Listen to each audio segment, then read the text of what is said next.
Assalamualaikum warahmatullahi wabarakatuh.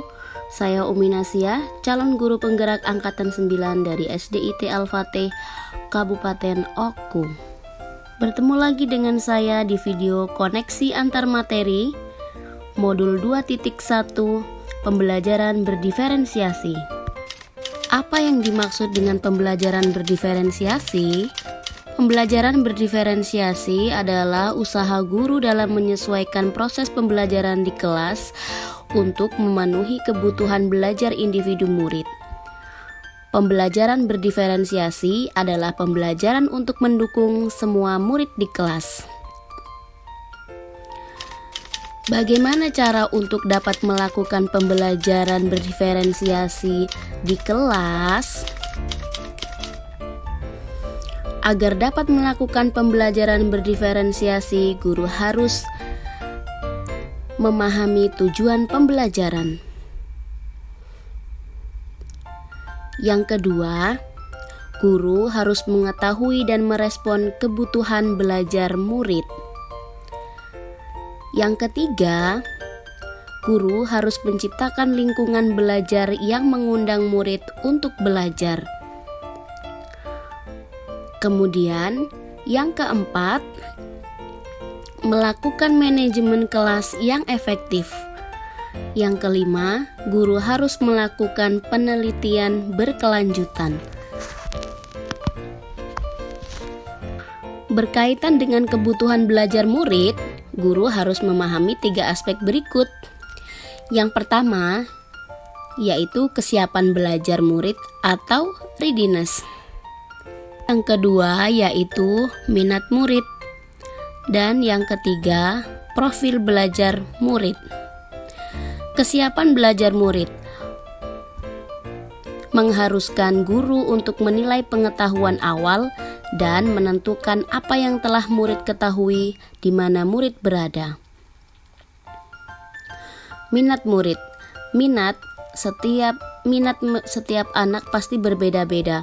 Minat adalah salah satu motivator penting bagi murid untuk terlibat aktif dalam proses pembelajaran.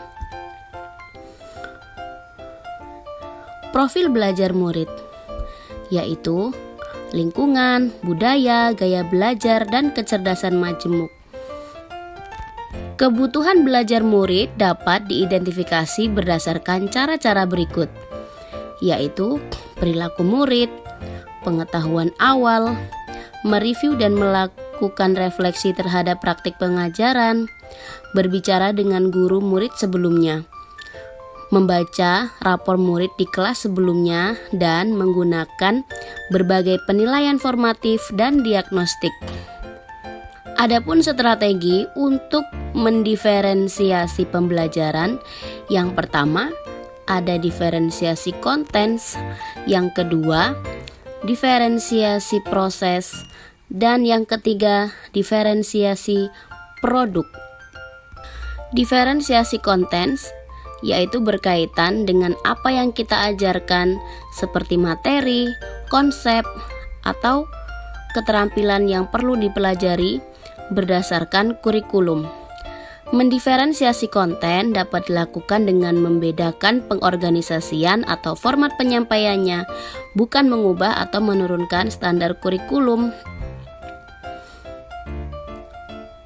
Yang kedua yaitu diferensiasi proses.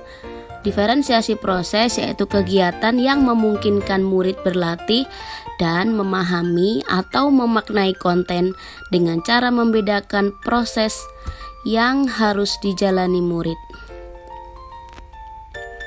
Yang ketiga yaitu diferensiasi produk, yakni bukti yang menunjukkan apa yang telah murid pahami dengan cara membedakan atau memodifikasi produk sebagai hasil belajar murid, hasil latihan, penerapan dan pengembangan apa yang telah dipelajari. Adakah keterkaitan antara modul pembelajaran berdiferensiasi dengan modul-modul yang lain? Tentu saja ada. Untuk dapat melakukan pembelajaran berdiferensiasi, maka guru harus berusaha memenuhi kebutuhan belajar murid sesuai dengan kodrat alam dan kodrat zaman. berdasarkan filosofi Ki Hajar Dewantara.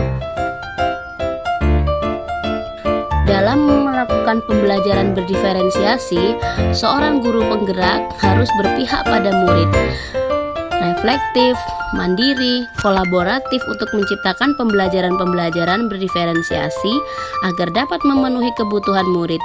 Dengan demikian, seorang guru penggerak dapat mewujudkan kepemimpinan dengan menuntun murid merdeka belajar. Hal ini sesuai dengan nilai dan peran guru penggerak.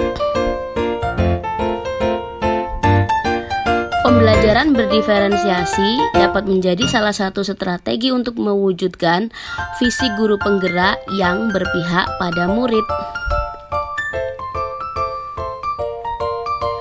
Dalam pelaksanaan pembelajaran berdiferensiasi antara guru dan murid, harus ada kesepakatan kelas terlebih dahulu agar proses pembelajaran dapat berjalan dengan baik sesuai dengan nilai-nilai budaya positif.